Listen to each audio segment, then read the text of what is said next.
Jean-Pierre Fabre a annoncé mercredi que son parti Alliance nationale pour le changement, a repris le travail de terrain en vue de poursuivre la lutte pour la libération du Togo. Par la même occasion, il a invité le pouvoir à mettre fin aux arrestations arbitraires et à trouver des solutions à la vie chère qui sévit dans le pays.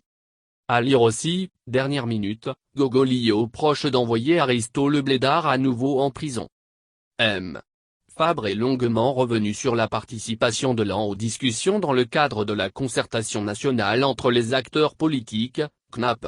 L'ex-chef de file de l'opposition est constant, son parti se désolidariserait du semblant de consensus qui se dessine aussi. Pour Jean-Pierre Fabre, les discussions en cours dans le cadre de la CNAP ont été ouvertes parce que le pouvoir a senti la nécessité de discuter avec les acteurs politiques. Il a justifié la participation de son parti politique aux travaux par les différentes lettres adressées au chef de l'État en vue de l'assainissement du cadre électoral. Nous avons adressé plusieurs lettres au chef de l'État pour réclamer des discussions pour l'assainissement du cadre électoral.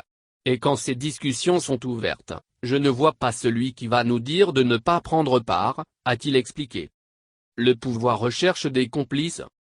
Mais Jean-Pierre Fabre regrette avoir constaté que les discussions en cours n'ont pas vraiment changé par rapport au dialogue précédent entre le pouvoir et les partis d'opposition. Le pouvoir veut discuter mais donne des sentiments de recherche et des complices. Il ne pose pas les problèmes sur la table pour chercher comment les régler, a déclaré Fabre mettant en cause la composition de la CNAP qui permet au pouvoir de s'appuyer sur ses alliés pour rejeter des avancées proposées par l'AN. Le président de l'AN prend pour preuve la composition de la Commission électorale nationale indépendante, CENI, arrêtée à l'issue des échanges. 7 commissaires pour le pouvoir, 7 pour toute l'opposition, 2 issus de la société civile et 1 pour l'administration pour un total de 17 membres.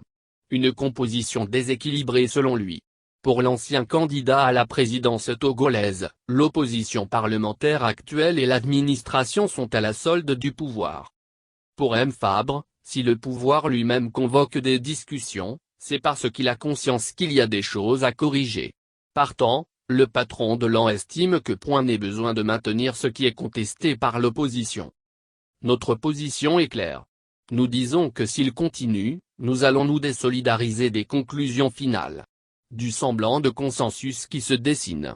Je peux donner d'autres exemples mais ma CENI est symptomatique de la volonté du pouvoir de s'entourer des complices et non d'interlocuteurs sérieux, a martelé Jean-Pierre Fabre. Sur la question du fichier électoral, le patron de l'AN indique qu'il est nécessaire qu'il soit fiable pour des élections transparentes. De même, il indique que sa formation politique a condamné les dernières arrestations de responsables et militants de certains politiques. Jean-Pierre Fabre dit avoir fait savoir au pouvoir que de tels actes feront qu'envenimer la situation socio-politique déjà tendue. Néanmoins, l'ex-chef de file de l'opposition assure que l'AN n'a pas encore quitté les discussions.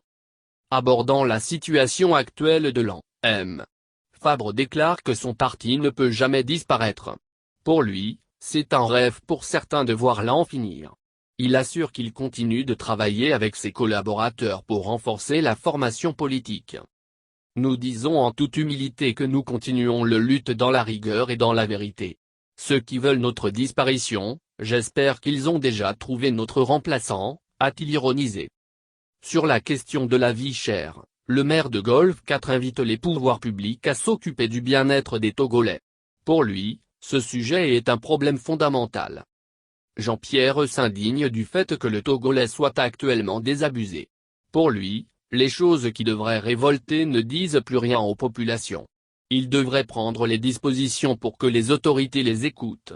Ils n'ont pas besoin d'avoir la position d'un parti politique avant de se déterminer, s'est-il adressé aux Togolais.